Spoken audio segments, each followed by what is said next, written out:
আমি জানি না নিজে কতটুকু মোটিভেট হতে পেরেছি। তুই তো বেকার, তুই তো বাবার ঘরে বসে অন্ন ধ্বংস করছিস। বসন্ত উৎসব ছিল আর ছেলেপেলেরা অনুষ্ঠান শেষে আমাদের প্ল্যান বি রেডি তো?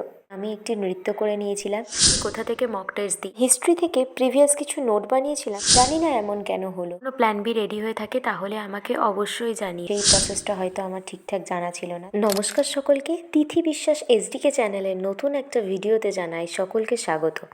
ইদানিং আমি স্টাডি ভিডিওটা দিয়ে সকলকে মোটিভেশন করার চেষ্টা করছি। আমি জানি না নিজে কতটুকু মোটিভেট হতে পেরেছি, তবে অনেকে আমার কাছ থেকে অনেক বেশি বেশি মোটিভেশন পাচ্ছে, আর যার জন্য যেগুলো দেখে আমার নিজেরও ভীষণ ভালো লাগছে। সকাল সকাল জানলাটা খুলে আরও একটা সুন্দর ভালো লাগার জিনিস দেখলাম, যেটা আমার এতদিনকার লাগানো মানি প্ল্যান্ট গাছটায় শিকড় বেরিয়েছে।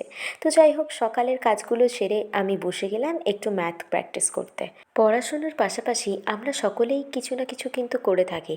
তারপরেও দুনিয়া আমাদেরকে বারবার মনে করিয়ে দেয়, তুই তো চাকরি করিস না, তুই তো বেকার, তুই তো বাবার ঘরে বসে অন্ন ধ্বংস করছিস। আচ্ছা, সফলতার কি কোনো নির্দিষ্ট মানদণ্ড আছে? মানে সফলতা কি কখনো এইভাবে বিচার করা যায়? মানে ঠিক ধরুন, এই বয়সের মধ্যে এই কাজটি করে এতগুলো টাকা ইনকাম করলে তুই জীবনে সফল হতে পারবি, তাছাড়া তুই কখনো সফল হতে পারবি না। আচ্ছা, আমরা সকলেই তো কিছু না কিছু একটা গোল নিয়ে লাইফে এগিয়ে যাই, কিন্তু কখনো কি ভেবে দেখেছি এই গোলটা যদি কোনো রকমভাবে সাকসেস না হয়, তখন আমরা কি করব?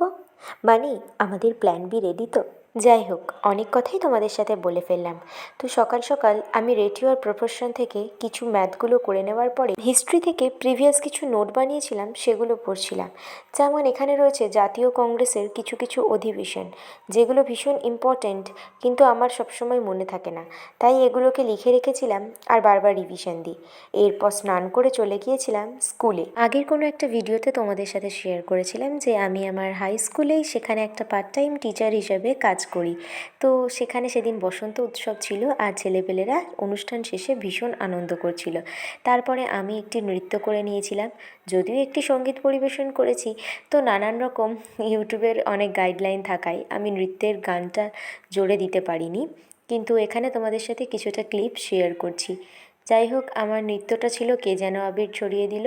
অনুষ্ঠান মোটামুটি ভালোই হয়েছিল, আর সেদিন ফার্স্ট শাড়ি পরে সাইকেল চালিয়ে বাড়ি আসছিলাম। বাড়ি এসে স্নান করে একটু ফ্রেশ হয়ে নিলাম, যেহেতু গরম ভালোই পড়ে গিয়েছে। তাছাড়াও গায়ে মাথায় অনেকটাই আবির লেগে গিয়েছিল, সেই জন্য তাড়াতাড়ি করে ফ্রেশ হয়ে নিলাম। আস্তে আস্তে যেহেতু অনেকটা বিকেলই হয়ে গেছিলো, তারপরে দেখলাম আমার টবে লাগানো যেই মানি প্ল্যান্টটাকে আমি বাইরের সেট করেছিলাম, সেটা একেবারেই শুকিয়ে গেছে। জানি না এমন কেন হলো। টবে মানি প্ল্যান্ট কেমন করে সেট করে গ্রো করতে হয় সেই প্রসেসটা হয়তো আমার ঠিকঠাক জানা ছিল না, তাই শুকিয়ে গেছিলো। এরপর লাঞ্চ করে আমি বিকেলে একটু ঘুমিয়ে নিয়েছিলাম, আর সেদিন ঘুমানোর পর শরীরটা অনেকটা ফ্রেশ লাগছিল আর অনেকক্ষণ ঘুম হয়েছিল, নয়তো সারাদিনের ক্লান্তিটা কাটিয়ে রাত্রে ঠিক মতন পড়াশুনো করতে পারতাম না। এনটিপিসি পরীক্ষায় সায়েন্সটা যেহেতু ভীষণ কঠিন হয়, তাই ফিজিক্সের কিছু কিছু জিনিস আমি দেখতে পেলাম, যেটা আমার কাছে খুব কঠিন লাগছিল। সত্যিই জানি না কতদূর কি করতে পারবো, কিন্তু চেষ্টার যেন কোনো কমতি না থাকে, তাই ফিজিক্সের কিছু ছোটোখাটো ম্যাথও প্র্যাকটিস করে নিচ্ছিলাম সাথে সাথে। তোমরা কেউ কেউ আমাকে জিজ্ঞেস করেছিলে আমি কোথা থেকে মক টেস্ট দিই। আমি টেক্সট বুক অ্যাপের থেকে ওখানে মক টেস্ট দিই, সেখানে আমার পাস প্রো নেওয়া ছিল। এখানে রোজ যে কারেন্ট অ্যাফেয়ার্সগুলো আসে সেগুলোও অ্যাটেন্ড করি। তো যাই হোক, এরপরে বসে গিয়েছিলাম রেলের পিওয়াইকিউ বইটা নিয়ে, সেখানে প্রশ্নগুলো সলভ করছিলাম। আর ম্যাথের যে প্রশ্নগুলো আমি আলাদা আলাদা করে দাগিয়ে রেখেছি, শেষে খাওয়ার পরে এসে সেগুলো সলভ করেছিলাম। তবে ভিডিও শেষের দিকে এসে তোমাদেরকে সেই একই কথা আমি জিজ্ঞেস করব, তোমাদের সবার প্ল্যান বি রেডি তো? আর তোমাদের কার কার প্ল্যান বি রেডি? আর তোমরা কি সেই অনুযায়ী কোনো কাজ করছো? যদি তোমাদেরও এমন কোনো প্ল্যান বি রেডি হয়ে থাকে তাহলে আমাকে অবশ্যই জানিও। আমার চ্যানেলে তোমরা কী ধরনের ভিডিও দেখতে সবথেকে বেশি পছন্দ করো সেটাও অবশ্যই বলো। আর আমার ভিডিও যদি তোমাদের ভালো লেগে থাকে তাহলে অবশ্যই চ্যানেলটিকে সাবস্ক্রাইব করে, লাইক করে, শেয়ার করে পাশে থেকো। ধন্যবাদ।